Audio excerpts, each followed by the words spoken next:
I ran 30 years of simulated retirement selling covered calls, and the option program itself made a loss of $124,000.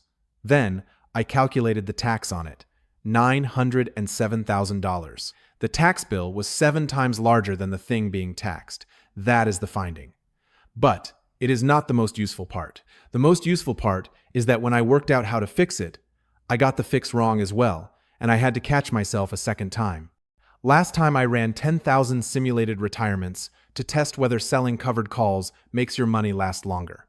I found the income was an illusion and that the strategy made retirement measurably safer anyway. And I said, on camera, that the biggest thing I had not modeled was taxes. So I modeled them. Everything else is identical.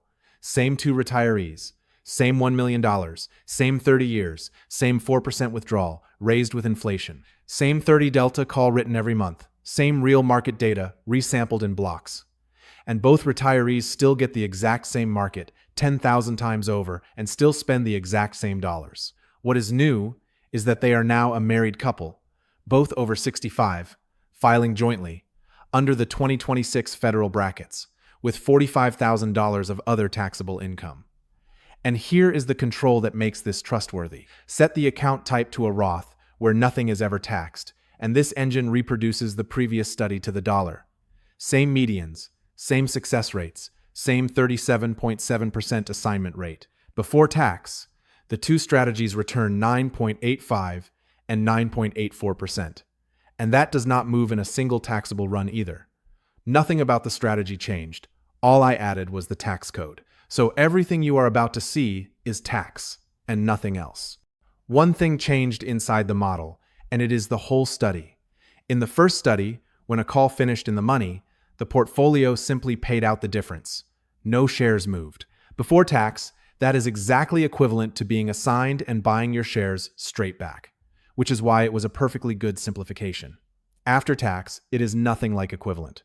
Assignment sells your shares. The stock goes at the strike price, the gain is realized, you buy back in at the market price, and your cost basis resets.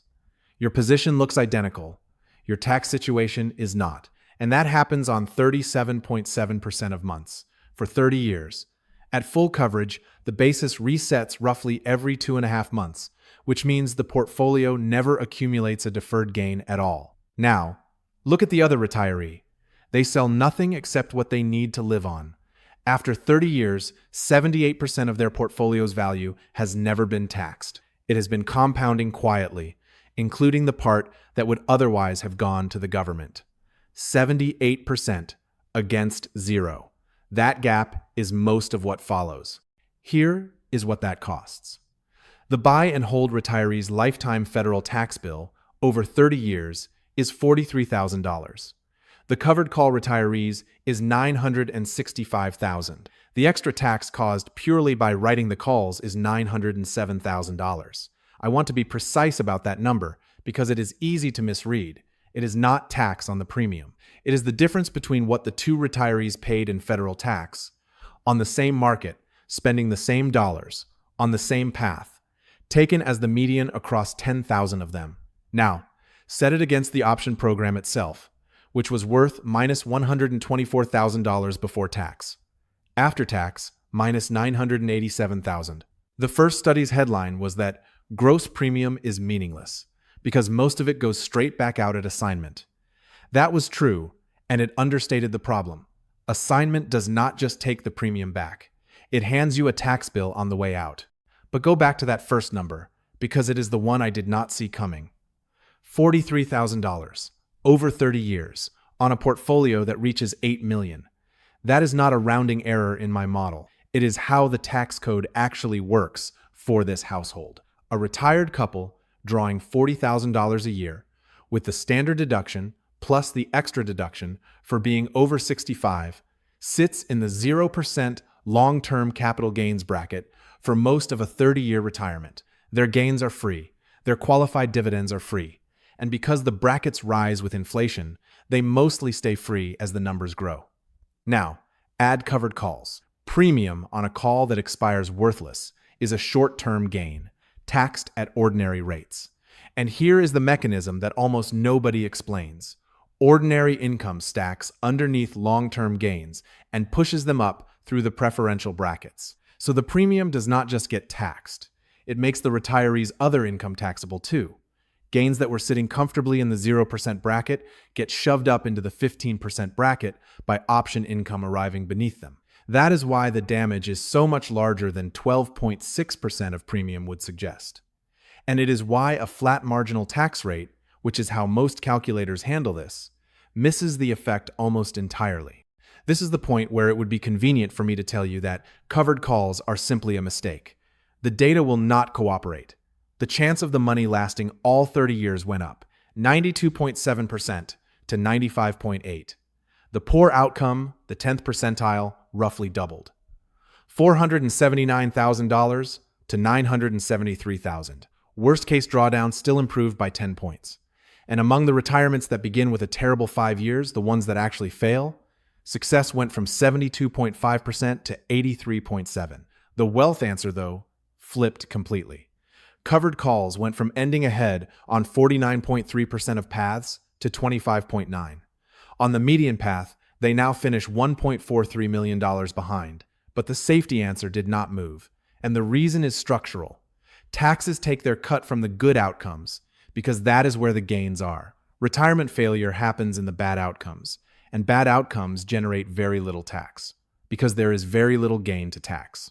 At the 90th percentile, the covered call retiree ends $11.5 million behind. At the 10th, they still end ahead. A retiree does not spend the 90th percentile. They can, however, be destroyed by the 10th. So the honest summary is an uncomfortable one, and I think it is the correct one. In a taxable account, covered calls are an expensive way to buy safety. Not a worthless one, an expensive one. When I first got these results, the fix seemed obvious, and I was ready to write it up as the tidy conclusion. Hold the strategy in a traditional IRA. Nothing inside gets taxed. Assignment realizes nothing. Premium is not income. I ran it, and the extra tax cost of the overlay came back as exactly zero. The original study's result survives completely intact. The problem with covered calls is not covered calls. It is where you hold them. Clean, quotable, wrong. It is wrong because of required minimum distributions, and I had not modeled them. From age 75, and the rules move that up from 73, for anyone born in 1960 or later, the government requires you to pull a rising percentage out of that account every single year. It starts at around 3.8% and it climbs. About 5% at 80, 6.3% at 85, 11% at 95. It is calculated on your balance. So as the balance compounds, the forced withdrawal compounds along with it. And here is the subtlety that makes it matter. A required distribution does not force you to spend anything. It forces money out of the shelter. The whole distribution is ordinary income, and whatever you do not spend gets reinvested in a taxable account. And the covered call program follows the money out there. By year 30, a median of $1.94 million has been forced out of the shelter, and $3.5 million is sitting in a taxable brokerage account. That is more than remains inside. The overlay is running on it, generating assignments, resetting basis, throwing off short-term gains, exactly the thing the shelter was supposed to prevent. So the extra tax cost is not zero.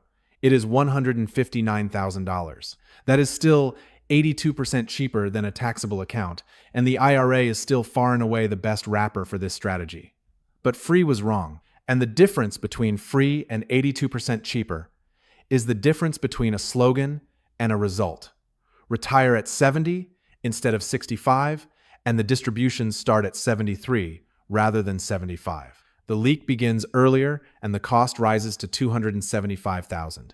Sheltering a covered call program buys you time. It does not buy you immunity. Three things move this result more than any amount of strike selection or market timing, and not one of them is a trading decision. The wrapper. Taxable costs $907,000. A traditional IRA costs $159,000. A Roth costs nothing, ever, and always will. The contract. SPY options are equity options, so assignment physically sells your shares. Broad-based index options are Section 1256 contracts. They are cash settled, they are taxed 60% long-term and 40% short-term, regardless of how long you held them. And this is the important part. Your shares are never called away. Same economics, same premium, same payoff. The tax cost falls from $907,000 to $347,000, and half your gain is still deferred at year 30, instead of none of it. Put those contracts inside an IRA, and the overlay's tax cost across 30 years drops to $29,000. And then, how much you cover. The published study writes calls against 100% of the portfolio, which is the most aggressive version anyone actually runs. Half is far more typical, and that changes the answer more than you would think. Which brings me to the thing that made building all of this worthwhile.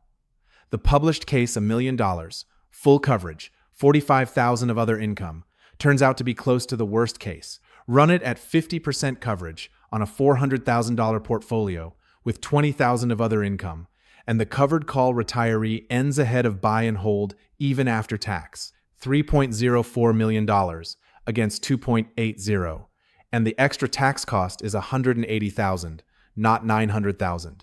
Same strategy, same code, different person. So I built a page that runs this engine on your numbers, your portfolio, your spending, your age, your bracket, how much you would actually cover. And it runs 3 times, once in each account type, because that is the choice this whole thing turns on.